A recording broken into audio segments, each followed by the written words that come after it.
69ನೇ ಕನ್ನಡ ರಾಜ್ಯೋತ್ಸವ ಆಚರಿಸ್ತಿದ್ದೀವಿ. ಸೊ ಏನಕ್ಕೆ ಕನ್ನಡ ರಾಜ್ಯೋತ್ಸವ ಆಚರಣೆ ಮಾಡ್ತೀವಿ ಅಂತ ಏನಾದರೂ ಗೊತ್ತಿದೆಯಾ ನಿಮಗೆ? ಕನ್ನಡ ಇದು ಜಾಸ್ತಿ ಬೆಳಿಬೇಕು ಕನ್ನಡದ ಬಗ್ಗೆ.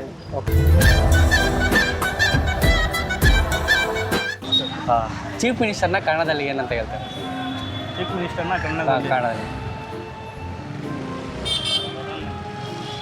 नहीं सर, प्रधानमंत्री इतने तेजस्वी लोग हैं हमारे पास. ನಮ್ಮ ಸೆಕೆಂಡ್ ಕ್ವಶನ್ ಅಂದರೆ ಶ್ರೀರಾಮಾಯಣ ದರ್ಶನಂ ಯಾರು ಬರ್ದಿದ್ದು? ತುಂಬ ಈಸಿ, ಯಾರು ನಿಮಗೆ? ಸಿದ್ದರಾಮಯ್ಯಗೆ.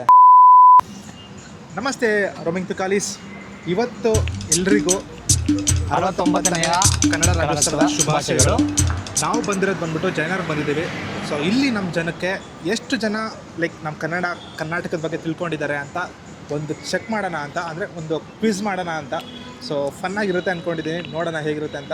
ಬೇರೆ ತುಂಬ ಬೇಸಿಕ್ ಕ್ವಶನ್ಸ್, ಜಾಸ್ತಿ ಏನು ಕೇಳ್ತಿಲ್ಲ, basic questions. So without wasting time ಬನ್ನಿ ಮುಂದೆ ಹೋಗೋಣ. Let's go. ನಾವಿರೋದು ಹೀಗೆ. 69ನೇ ಕನ್ನಡ ರಾಜ್ಯೋತ್ಸವ ಆಚರಿಸ್ತಿದ್ದೀವಿ.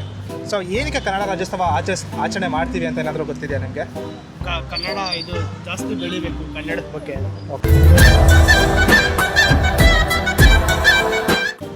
ಭಾಷೆ ಎಲ್ಲರಿಗೂ ಭಾಷೆ ಜಾಸ್ತಿ ಗೊತ್ತಾಗಲಿ. ಓಕೆ. ಕರ್ನಾಟಕದಲ್ಲಿ ಇದ್ದು ಕನ್ನಡ ಕಲ್ತಿಲ್ಲ ಅಂದರೆ ತುಂಬ ಲಾಸ್ ಆಗುತ್ತೆ. ಕನ್ನಡ ಕಲೀಲೇಬೇಕು. Actually wrong answer. ನಮ್ಮ ಒಂದು ಕನ್ನಡತನ ಉಳಿಸ್ಕೊಳ್ಳೋದಕ್ಕೋಸ್ಕರ ನಾವು ಏನು ಮಾಡಿದ್ದೀವಿ, ಏನು ಇಲ್ಲಿ ಭಾಷೆನ ಬಳಸ್ತಾ ಇದ್ದೀವಿ, ಆ ರೀಸನ್ನಿಂದ ನಾವು ಪ್ರತಿ ವರ್ಷ ನವೆಂಬರ್ 1 ಕನ್ನಡ ರಾಜ್ಯೋತ್ಸವವನ್ನು ಆಚರಿಸ್ತಾ ಇದ್ದೀವಿ. ಸರ್, ಇದು ಕನ್ನಡ ರಾಜ್ಯೋತ್ಸವ ಬಂದ್ಬಿಟ್ಟು ನಮ್ಮ ಕರ್ನಾಟಕಕ್ಕೆ ಮಾತ್ರ ಇದು ಹಬ್ಬದ ಥರ, ಅದಕ್ಕೋಸ್ಕರ ಮಾಡಲೇಬೇಕಾಗುತ್ತೆ. ನನಗಂತೂ ಈ ಜೀವನವೇ ಬೇಸರವಾಗಿ ಹೋಗ್ಬಿಟ್ಟಿದೆ. ಭಾರತಾಂಬೆ ಇದು ಕನ್ನಡ ರಾಜ್ಯೋತ್ಸವ ಅಂದರೆ ಭುವನೇಶ್ವರಿ ತಾಯಿಯ ನೆನಪಿಗಾಗಿ. ಓಕೆ, ಅದು ಒಂದಾಯ್ತು. ಕನ್ನಡ ಒಂದೇ ಯಾಕೆ ಬಳಸ್ಬೇಕಂತಂದ್ರೆ ನಾವು ಏನು ಬೇಕಾಗಿರೋದು ಕನ್ನಡ. ಅಂದರೆ ಈಗ ಎಲ್ಲ ಆಲ್ಮೋಸ್ಟ್ ಇಂಗ್ಲೀಷೆಲ್ಲ ಬಳಸ್ತಾರೆ, ಅದನ್ನೆಲ್ಲ ಬಿಟ್ಟು ಕನ್ನಡ ಉಳಿಲಿ ಬೆಳೀಲಿ ಅಂತ ಒಂದು ನೆನಪಿಗಾಗಿ ಮಾಡಬೇಕು. Okay fine. ಎಲ್ಲ ಕನ್ನಡಿಗರು ಅಂತೇಳಿ ಅತಿ ಹೆಚ್ಚಿನಲ್ಲಿ ತೋರಿಸ್ಕೋಬೇಕು ಅಂತೇಳಿ ಕನ್ನಡ ರಾಜ್ಯೋತ್ಸವವನ್ನು ಮಾಡ್ತೀವಿ. ಮತ್ತು ಭಾಷೆನ ಜಾಸ್ತಿ ಅದೇ ಯೂಸ್ ಮಾಡಬೇಕು ಅನ್ನೋದಕ್ಕೋಸ್ಕರ ಕನ್ನಡ ಜಾಸ್ತಿ ಬಳಕೆ ಮಾಡ್ತೀವಿ. ಕರ್ನಾಟಕ ಅವಿಭಾಜ್ಯ ಅಂಗ ಆಗಿತ್ತು.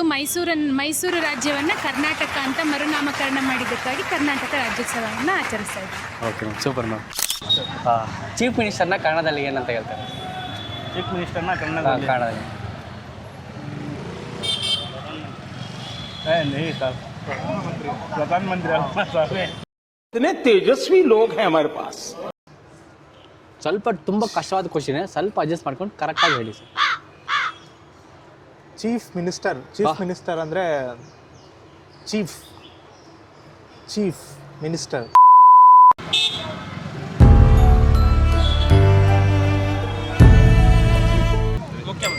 Wow, super. ಮುಖ್ಯಮಂತ್ರಿ ಅಲ್ಲ, ಮುಖ್ಯಮಂತ್ರಿ. Okay, super. ನಮ್ಮ ಸೆಕೆಂಡ್ ಕ್ವಶನ್ ಅಂದರೆ ಶ್ರೀರಾಮಾಯಣ ದರ್ಶನಂ ಯಾರು ಬರ್ದಿದ್ದು? ತುಂಬ ಈಸಿ, ಯಾರು ನಿಮಗೆ ಕನ್ನಡ ಎಲ್ರಿಗೂ ಗೊತ್ತು.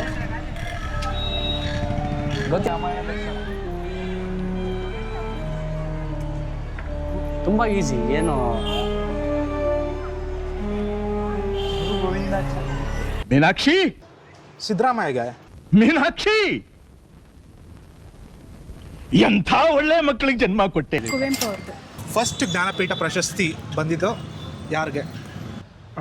ದರ ಬೇಂದ್ರೆ ಅವ್ರದ್ದು ಮಂಕುತಿಮ್ಮನ ಕಗ್ಗ. ಏನಂದೆ ಇನ್ನೊಂದ್ಸಲ? ಕರೆಕ್ಟ್, ಕುವೆಂಪು.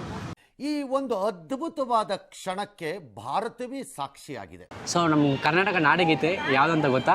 ಅದು ಗೊತ್ತಿದೆ, ಹಾಡ್ತೀರಾ ಒಂದು 2 ಲೈನು?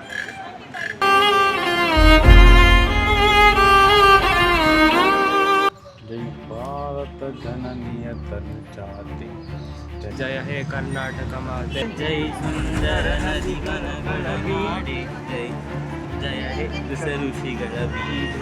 ಭಾರತ ಜನನಿಯ ತನು ಜಾತೆ, ಅದು ಸಾಂಗ್ ಬರ್ಬೋದು. ಮಾತೇ ಇಲ್ಲ. ನನ್ನ ಪ್ರಕಾರ ಇವ್ರು ಇರ್ಬೋದು, ಹಂಸಲೇಖ. ಇಂಥ ಜನ ಎಲ್ಲಿ ಸಿಗ್ತಾರೆ ನಿಮ್ಗೆ? ಹೊಡಿರಿ ಚಪ್ಪಾಳೆ, ಹೊಡಿರಿ. ಇದು ನಮ್ಮ ದೇಶ ಅಂದ್ರೆ. ಎಲ್ಲಾದರೂ ಇರು, ಎಂತಾದರೂ ಇರು, ಎಂದಿಗೂ ನೀ ಕನ್ನಡದ ಒಂದು ಆಗಿರು. ಓಕೆ ಎಂತಾದರೂ ಇದು, ಎಂದೆಂದಿಗೂ ನೀ ಕನ್ನಡವಾಗಿರು. ಜೈ ಕರ್ನಾಟಕ.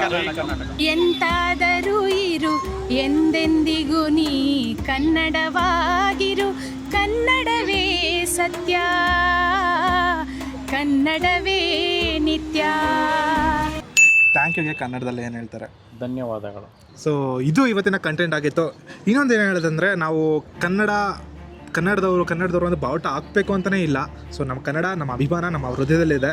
ಅದೇ ಥರ ಹೇಳ್ತಾ ಇನ್ನೊಂದೇನೆಂದರೆ, ನಮ್ಮ ಕನ್ನಡನ ನಾವು ಜಾಸ್ತಿ ಬಳಕೆ ಮಾಡೋಣ. ಅದರಿಂದ ನಮ್ಮ ಭಾಷೆ ಉಳಿತಿದೆ, ಅದ ಬೆಳೆಸ್ತೀವಿ ನಾವು ಕೂಡ. ಸೊ ಅದು ಹೇಳ್ತಾ ನಾವು ಲಾಸ್ಟ್ ಏನಂತ ಹೇಳ್ತೀವಿ ಅಂದರೆ, ಸೊ ಎಲ್ಲಾದರೂ ಇರು, ಎಂತಾದರೂ ಇರು, ಎಂದೆಂದಿಗೂ ನೀ ಕನ್ನಡವಾಗಿರು. ಕನ್ನಡವೇ ಸತ್ಯ, ಕನ್ನಡವೇ ನಿತ್ಯ. ಸೊ ಅಲ್ಲಿಗೆ ಈ ಕಂಟೆಂಟ್ ಮುಗಿದಿದೆ. ಸೊ ಎಲ್ರಿಗೂ tata, bye bye, see you in the next vlog guys. Thank you so much. ತುಂಬ ಧನ್ಯವಾದಗಳು ಗೈಸ್. Thank you.